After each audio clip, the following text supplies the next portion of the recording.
Welcome to the Deep Dive. Today, we're tuning our ears to the really important, though maybe less sung about, musical world of ancient Iran, specifically the Sassanian Empire. That's what, 224 to 651 CE? Exactly. A huge span of time and a real high point for Iranian civilization and art, building on those earlier Achaemenid traditions. Right. And for you professional musicians with us today, this isn't just digging into dusty history. We're looking deep, into the structures, the symbolism of Sassanian music in its time. Understanding this, well, it can offer some valuable perspectives. Perspectives on how musical thinking evolved. Precisely. You can see roots that maybe surprisingly still resonate in music today. Okay, so we've pulled together quite a bit for this: historical accounts, archaeology, reliefs showing musicians. Literary sources too, poems and things that mention music, plus modern analysis, of course. So our mission, let's call it, for this deep dive is to really understand how music developed and why it mattered so much under the Sassanians.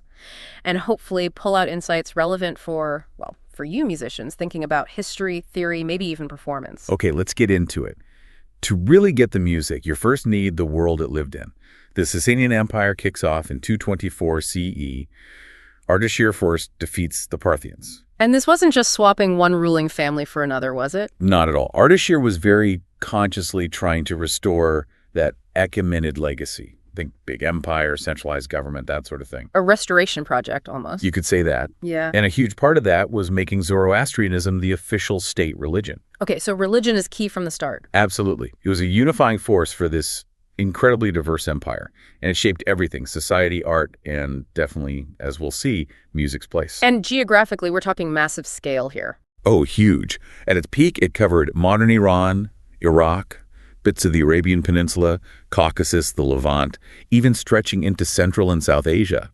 Ctesiphon, near modern Baghdad, was the main capital for a lot of it, a real hub. Wow, so much diversity packed into one empire. How did that affect the culture? It led to this incredible flourishing.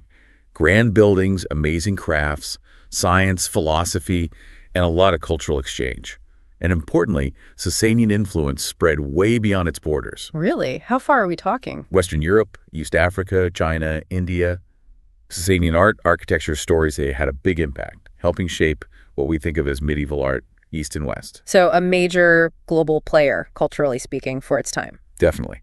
And even though the empire eventually fell to the early Muslim conquests, this is important, Sassanian culture wasn't wiped out. Its art, its ideas, its music, a lot of it was absorbed into that emerging Islamic culture. So there's a continuity there. A very significant one. Sassanian elements became a major layer in that new cultural mix. Okay, that sets the stage beautifully. So let's focus now on music's role within this Sassanian world. It wasn't just background noise, right? Oh, far from it. Music was woven into almost every part of Sassanian life. Religious rites, military campaigns, social events. It was everywhere. And musicians themselves, what was their standing? Actually, quite high. They weren't just performers wandering around. Often they were close to the king, part of the administration. They held recognized positions. That tells you a lot about how much the skill was valued. That is interesting. So musicians had real status. Where would you hear music day to day? Well, definitely in religious settings, the chanting of Avestan texts in Zoroastrian ceremonies was fundamental. Then the military music to pump up your own troops, scare the enemy, keep discipline. Powerful stuff. And then, social life. Banquets, festivals, celebrations. Two reigns really stand out for musical progress. Bahram V in the 5th century and Khosrow II later on. Okay, musical advancement. What does that actually mean for, say, a composer or performer listening now? What changed? Good question. Two main things seem to happen, especially under those kings. First, the empire was connected, right? Trade, diplomacy. So they were exposed to music from other cultures. New ideas, maybe new instruments, came in and got mixed in. And the second thing? The second, and this is maybe more key for understanding the structure, is that they started getting more systematic about organizing melodies. It suggests, a move toward theory beyond just playing by ear or tradition. You mentioned different religious views on music, too. Manichaeism and Mazdaism. Right, so Manichaeism, which started in the Sassanian period, held music in incredibly high regard, a divine gift almost, a way to connect to the heavens, a religious duty even. Mary Boyce put it nicely. The Manichaeans regarded music as the heavenly voice. Wow. And their hymns, their texts, show how central it was. Mazdaism, another movement, saw music differently but still crucially. For them, music, specifically as joy, was one of four kind of spiritual forces from God. alongside things like awareness and reason. So music is a fundamental cosmic principle. In their view, yes. It shows how deeply they thought about music's place in the universe. Let's zoom in on one of those key periods you mentioned, the reign of Bahram Gur, or Bahram V. He was known for loving music. Oh, absolutely. Yeah. Bahram Gur, ruling early 5th century, wasn't just a passive listener. He loved musicians, actively worked to raise their status at court. There are stories, maybe slightly embellished, but stories of him finding out ordinary people didn't have enough music in their lives and deciding to fix it. And how did he try to fix it? This involves the lowly musicians, doesn't it? Exactly. That's the famous story. He sent envoys out, particularly to Kabul, asking for musicians, lowly musicians. How many are we talking? I've heard different numbers. The numbers do vary wildly in the sources. Nizami's poem says maybe 10,000. The Shahnameh mentions thousands too, maybe 2,000 in other accounts. But whether it's 2,000 or 10,000, the point is the scale of the initiative. It shows his passion, his commitment to bringing diverse talents into his empire. It's amazing how one ruler's taste could have such a direct impact. What happened when all these musicians arrived? What were the effects? Well, it had a double effect, really. First, obviously, it enriched the Sassanian soundscape. New tunes, new styles, maybe new instruments, just more variety. Broadened the palette, so to speak. Exactly. But second, and this might be more important for music theory buffs listening, it probably pushed Sassanian musicians to get more organized. You encounter all these different ways of making music. It makes you think, okay, how do we structure our melodies? How do we classify them? And that leads to the system of 8 modes or stations from his time. What was that like? Yes, during Bahram Gur's reign, we see the system documented. Our best source is Ibn Khordadbeh, writing later in the 9th century. He lists 8. Bandistan, Bahar, which means spring. Okay. Madarwalistan, maybe moon in the orchard. Shazam breeze, Quba, Abrin blessing, Abrina, and Asper's horsehead. Intriguing name. So these weren't quite scales that we think of today. Probably not exactly. Think more like melodic frameworks, each with its own feel, its characteristic intervals, maybe certain emotions or ideas associated with it in Sassanian music. 8 distinct frameworks. It's pretty organized for the time. Did anyone else comment on this system? Yes. Al-Kindi, the great philosopher and scientist, also writing in the 9th century, mentions 6 of these 8. And he actually compares the Sassanian system to the Roman one, noting the Roman way was very fixed, basically one unit. Implying the Sassanian one was more flexible? That's the suggestion. More varied, perhaps. The key thing for us is that this system of 8 modes was a major step, foundational. It influenced everything that came after in Persian and Islamic music theory. Okay, let's jump forward now to Khosrow II. His reign is often called the Sassanian Golden Age. Music seems even more central then. Absolutely. Khosrow II, or Khosrow Parviz, reigned late 6th, early 7th century. This is widely seen as the peak of the empire, culturally speaking, and music was right at the heart of it, especially at the royal court, which was incredibly lavish and sophisticated. The number of musicians, the level of skill, it was apparently extraordinary. Huge patronage from the top. We talked about the status of musicians earlier. Can we see that clearly in Khosrow's time? Definitely. You see them included in important state events right alongside governors, generals, top officials. That tells you they weren't just entertainers. They were part of the establishment? In a way, yes.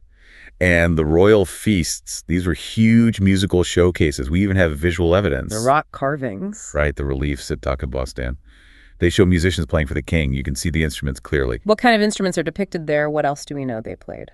At Takabastan, you see things like the karna, that's a long, straight trumpet. Yep. The nakara, probably drums, maybe kettle drums, and harps, different kinds. Interestingly, you also see people clapping along, suggesting audience participation. Ah, interesting. And beyond the carvings, Ferdowsi's Shahnameh, drawing on older traditions, lists loads of instruments from Khosrow's time. Big drums like the kus, smaller ones like the tabira, the karna again, skin drums called gavazan, and something called the ruine, probably a curved wind instrument. So a really diverse orchestra, essentially. It points to a very rich and complex musical culture, yes. Certainly paints a picture. Okay, let's shift from the court. What about music among ordinary people, or in religious life beyond Zoroastrianism? Well, understanding everyday popular music is always tricky from this far back, but we do hear about something called tarank emerging, especially around Bahram Gur's time.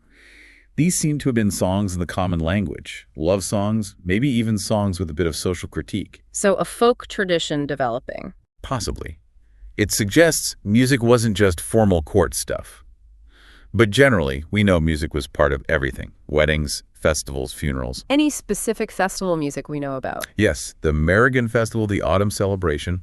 We know there were specific pieces for it called Merrigany Bozorg, Great Merrigan, and Merrigany Chord, Small Merrigan. And what's amazing is that echoes of Merrigan music still exist in some regional folk music today. A really long thread. That's incredible continuity. And the Zoroastrian music, the Avestan chanting. That was central to their main religion. The sacred texts, especially the Gathas, weren't just read, they were chanted, recited musically. We believe specialized priests or choirs did this 5 times a day as part of the rituals. We can't reconstruct the exact tunes, but we know it was musically performed. And the other groups, Manichaeans and Mazdakites, how did their views play out musically? They both deeply integrated music. Manichaeans, seeing it as that heavenly voice, had loads of hymns and chants. It was core to their practice. We even find archaeological evidence, pictures in caves in Xinjiang, possibly showing Mani himself playing instruments, devotees listening in ecstasy. Wow, visual proof. Yeah. And some historians think Manichaean missionaries might have helped spread Iranian music and instruments eastward along the Silk Road. A musical export, then. And the Mazdakites, who saw music as joy. We have less specific detail on their practices, but their theology placed music so highly as a fundamental spiritual force. It must have been important in their gatherings. Some accounts of their cosmology mention a divine singer figure, again showing the status of music in their thought. It really shows music wasn't just one thing. It was viewed and used in such complex ways across Sassanian society. Okay, specific instruments. The oud comes up often. Yes, the oud. That pear-shaped lute, so iconic later. There's an account from Abu al-Fida suggesting it was either invented or really popularized back in the reign of Shapur I. Shapur, that's much earlier, 3rd century. Right, early Sassanian. It quickly became super important, used in court music, popular music, everywhere. And its influence is massive. It's the direct ancestor of the Arabic oud and related instruments across the region. A key Sassanian contribution. We've covered court, popular, religious music. What about the battlefield? Military music. Crucial. It wasn't just about marching tunes, it was psychological warfare. Used to build courage in their own soldiers and definitely to scare the enemy. How did they use it to scare enemies? One tactic mentioned is putting musicians playing loud, probably jarring instruments behind the war elephants. The idea was the sound would freak out the enemy horses, break their lines. Pretty clever, eh? Definitely intimidating. Any specific military instruments? The most important one mentioned is the shapur. Probably a big metal instrument, bronze or copper. Some sources even say it was shaped like the king. Really? Like a trumpet shaped like a person? That's the implication. Symbolic power as well as sound. So military music was practical, tactical, but also part of the broader development of instruments. Okay, this brings us to the musicians themselves. We can't talk Sassanian music without naming names. Sarkash and Barbad are the big two, right? Let's start with Sarkash. Sarkash, yes. A major figure at Khosrow Parviz's court. Before Barbad became the legend, Sarkash was seen as a leading light. There's some interesting speculation about his identity. Maybe he was someone called Sarvis Horum, possibly Armenian, or maybe Sarkash was a kind of stage name. A professional name. Could be. What seems clear is that he helped bring structure and order to the court's music, setting standards, organizing performances. And later writers remembered him. Oh, yes. Ferdowsi in the Shahnameh calls him joyful and accomplished. Later poets like Manicherry Damghani actually attribute specific melodies to him, like the Curtain of Sarkash, so he left a definite mark. But then comes Barbad, generally seen as the greatest Sassanian musician. Barbad, or sometimes Barbad. He's really the towering figure. His exact origins are debated, maybe Merv in the northeast, maybe Fars in the southwest. Some later traditions even claim him as Kurdish. He's also linked to these short musical couplets called falaviyat, which suggests he might have bridged courtly and popular styles. There's also that idea that Barbad wasn't his name, but a title. That's debated too, yeah. It could mean chief musician or something similar. Whether it's a name or title, the legacy is huge. He's credited with the Khosrowani tunes, the royal tunes. These were known for having a freer rhythm, almost like sung prose, not strictly metrical. And he took the earlier systems, like the 8 modes, and really expanded on them. Exactly. Barbad is credited with creating this incredibly comprehensive system. It's said to have had 7 main Khosrowani tunes. Okay. 30 derivative melodies or modes branching off those. 30. And an amazing 360 shorter pieces or improvisational frameworks called dastan. 360? Why that number? The theory is it was linked to the days of the year in the Sassanian calendar. A piece for every day, perhaps. A way to organize the entire musical output across the year. That is incredibly systematic. Do we know the names of the main tunes or melodies? Thankfully, yes. The scholar Masudi, writing later, lists the 7 main tunes: Iskaf, Bahar, Amrus, Midoristan, Saikad, Sam, and Yoharan. Given how important astronomy was, linking 360 pieces to the year makes sense. Cosmic order, maybe ensuring constant variety. Right. And we know names of about 30 of the derived melodies, too. Names that were famous even later in Islamic times, like Treasure of the Cow or Throne of Ardashir, evocative names. There's even mention of a possible 31st melody. And pieces like Khosrow Siavash are mentioned centuries later in histories, showing how long these tunes were remembered. So Barbad wasn't just a performer, he was a system builder. A theorist, almost. Absolutely. He created a whole framework. Modes, branches, subtypes, structured pieces, freer forms, established genres. It became a foundational source for Islamic music theory and practice for centuries. Its influence is immense. Even though we don't have all 360 pieces today. No, sadly. We know maybe around 100 names have survived from Barbad's system and Sassanian music overall, but it gives us a tantalizing glimpse of how rich and organized it was. This has been just incredibly rich, a fantastic deep dive. So for our listeners, especially the musicians, what are the big takeaways here? I think, first, just realizing how deeply music was embedded in Sassanian life. Right. Religion, Society, court, military, it mattered everywhere. It wasn't marginal. Second, the level of sophistication in musical thinking. Developing modes, Barbad's incredibly detailed system. This wasn't simple folk music. There was serious theory and structure involved. And that legacy didn't just vanish when the empire ended. Not at all. Sassanian music profoundly shaped what came next in the Islamic world. The modes, the concepts, the terminology, it formed the bedrock. And you can still hear echoes, continuities, even in Iranian classical music today. It's a living link, in a way. Amazing. So a final thought, then, for you listening. Think about how music was woven into everything in Sassanian culture, from prayer to battle. How does that compare to music's role today? What can we, maybe especially musicians, learn from the sheer importance placed on music in this ancient world? How might that inform how we think about or make music now? Lots to think about there. We definitely encourage you to explore the sources further. Absolutely. Thanks for joining us on The Deep Dive.